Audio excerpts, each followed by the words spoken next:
What's going on, everybody? This is Island Hopper TV Travel Highlights, and today I'm in Bahrain. From Manama in Bahrain, officially my 100th country. So this is Bab Al Bahrain, and this is a souk area. I'm going to be going all around Bahrain and Manama here, just so you know. This is an unplanned 100th country, so this is actually the century mark for me. I was at 99 countries. This one was unplanned. I was gonna head back to Thailand, stuck at 99, but I ended up getting this one. I don't count airport transfers, so if that was the case, I would have already been at 100 because of Kuwait and some of the others, but this one, hello. Yeah, I actually processed immigration, and I'm out in the city. Going to be here for about 24 hours. So just to give you an idea what happened, I was flying on Gulf Air, which is the flagship carrier of Bahrain apparently. And yeah, I'm not really mad about it anymore, but at first I was kind of frustrated because what happened was we were on the plane fueling for like 2 hours. So just sitting there fueling the plane for 2 hours after departure. Then after 2 hours goes by, he says, oh, ground maintenance crew just crashed into the engine and we may have to disembark. So everyone's like, what? Just been waiting here for fuel, and then ground maintenance crew accidentally crashed into the engine. And when ground maintenance crashes in the engine, protocol is can't fly. So I basically like, okay, what are we gonna do now? And oh, they got massage here. All right.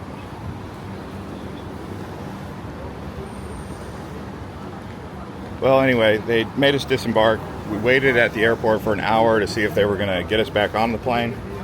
Nope. They're like, we're going to send you to the hotel.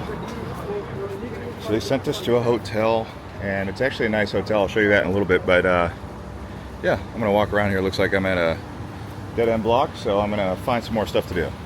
Yeah, the area that I'm at now is called Bahrain Bay. It's quite lush in Bahrain Bay. I had no idea. I mean, compared to most of the Gulf states, it's real lush. It's just crazy how modern and nice this place looks. There's no people walking around here.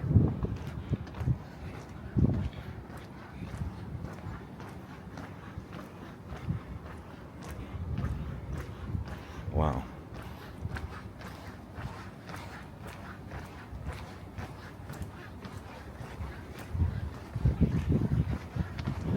So I've decided to come out here to the fort. This is the Bahrain Fort.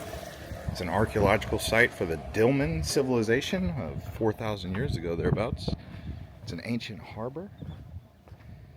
Over here you can see there's the actual fort. I think Portuguese fort nowadays, but or back then. Nowadays obviously it's not, but I don't know if I'm gonna go all the way out there. It's quite hot. Let's go inside here where it's not so hot.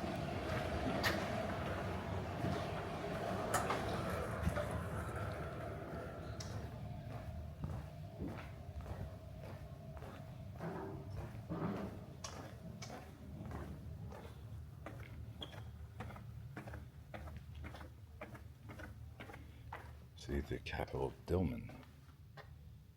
So they found these little statues here. I've seen something like this in Armenia, like the same kind of design. But the interesting thing was they had like a cache of silver found in the sarcophagus.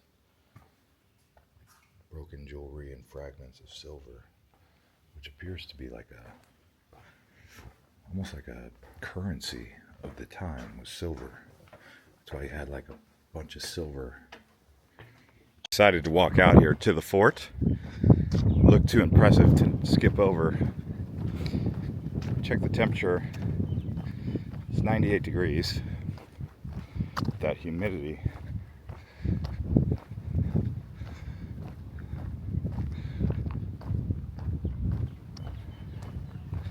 Don't see too many people out here. Oh, you can't even walk inside it. Like a moat. water moat that was going around it. Wonder if the water levels were up here. All right, well, we're going inside. I didn't realize you could go inside, but looks like I found a way in. Cool old Portuguese fort.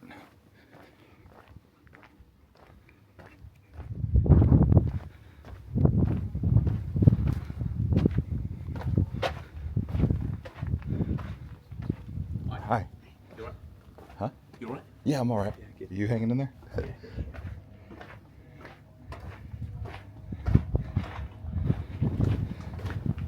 Just a bit hot. Oh, they got an indoor area? Control room. I'm just glad you can actually go inside here.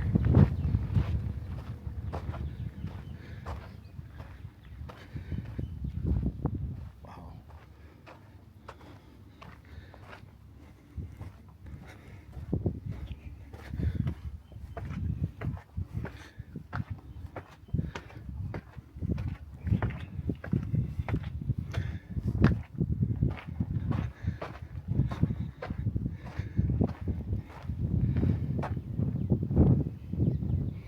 How cool is this?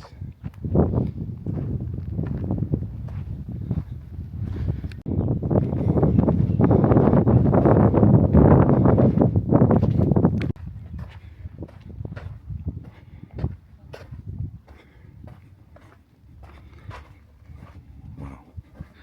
It's just too cool of a fort to not want to explore, you know? Oh my gosh. This place is great.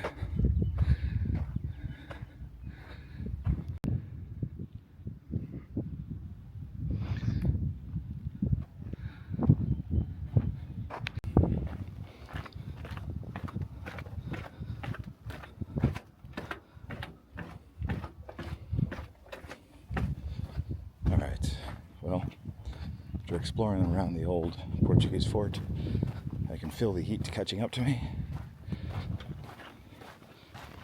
So, time to head back. You can see what happens. The sweat just drips. Just dripping. The area we're at now is called the Delman Burial Grounds. You'll see like these humps like this. So there's actually a pottery factory here. But let me see if I can walk around, find the actual mounds. I think if we go up here,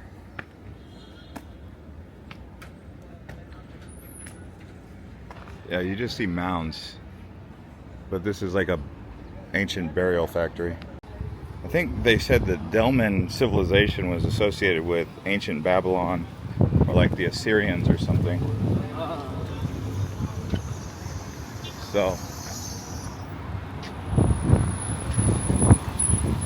it's quite interesting. They have a few of these different burial sites, but it's a UNESCO World Heritage Site, as it's labeled.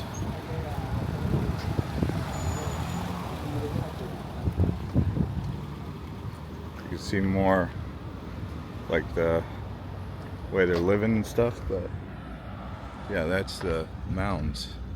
They're burial mounds.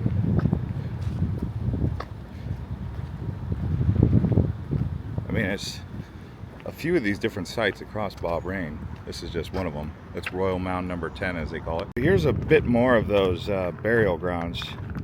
You can see there's so many. I mean, this is a 4,000-year-old burial site. They just created all these mounds of burial sites all around here. I mean, it makes you wonder how many people lived on this island at any given point. There we go. Bahrain National Museum.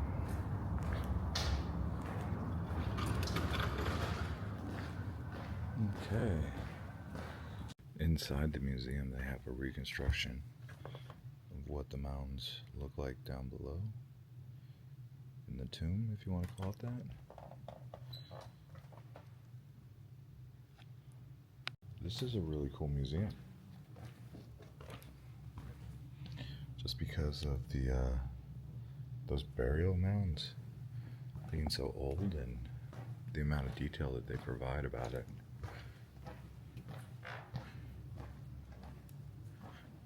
Definitely makes you wonder if it was really looking that green. Could you imagine if it was really that green?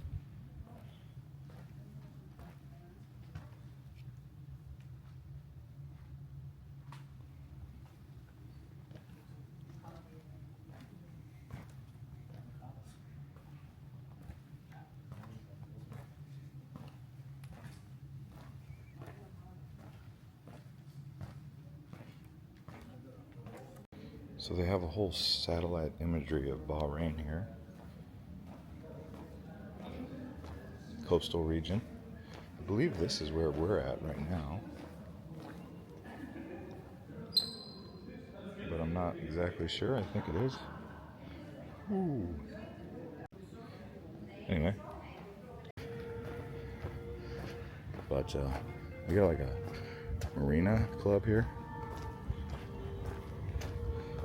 They say we're supposed to leave soon here, so that's my alarm.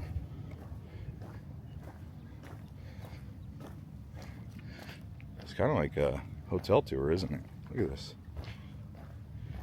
Like, it's not as hot also as Dubai. Dubai is incredibly hot.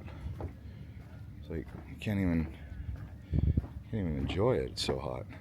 It was like 105, 106 every day that I was there.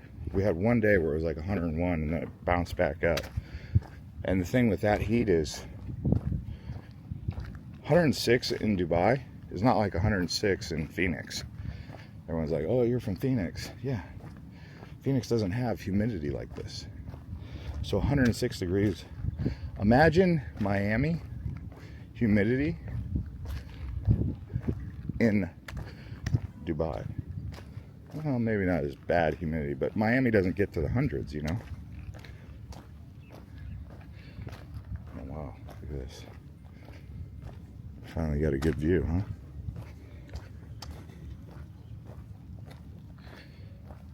Can't believe this is my 100th country. By coincidence. It was meant to be, I guess. It's the story of my travels. Things just happen spontaneously. They have this ferry port or terminal. What is that? Boat dock?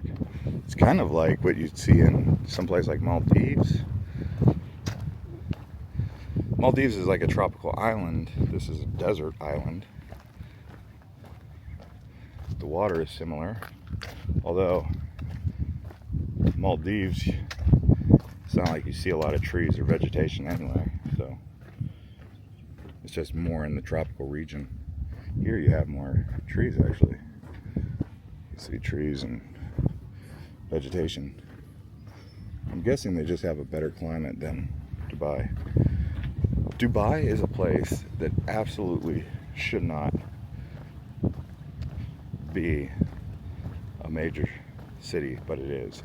What I mean by that is because of the climate, the weather, it's almost uninhabitable in June, July, and August. If there was no such thing as aircon, you would not want to be there. Sure, it's the same here, but maybe to a lesser degree. But Dubai, my goodness. You step outside for 30 minutes, start walking for 30 minutes, you start feeling it. You're like, whoa. And water doesn't like all of a sudden solve the problem. It's not like, oh, just drink water. It's like literally a suffocating heat. The way that people manage it though is your body gets acclimated to it. So that's one of the things, if you're always in the aircon and then you step outside, your body's going to respond more negatively towards that because you've been acclimating to the aircon. Whereas if you slept in the nighttime air without the aircon and you never really exposed yourself to cold air, it'd be more tolerable. That's how the Emirati people survive that. We went up here to the big pool. But yeah, it's a place that shouldn't really exist, and it does, and it thrives, and it's a magnet for business people. So makes you wonder, how is it that a place like that can do so much while all these places that have great climates haven't? I mean, I guess oil money, they have that benefit. Oil money, most people don't have that, right?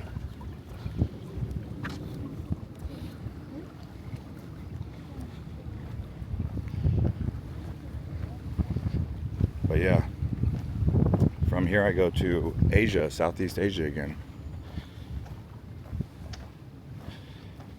Still got Borneo and Sumatra to explore, which is what I want to do at some point. Also, I could get a new country in Brunei, and if I go to Bhutan, and then the stands. So I really am in a position to keep adding to my exploration by being there still. So it's not like it's completely null and void being in Asia, because also I can explore more of China. Just kind of waiting on some political stuff to cool down with that. Let's see here, push. Hi. This is the lobby. Hi. Yeah.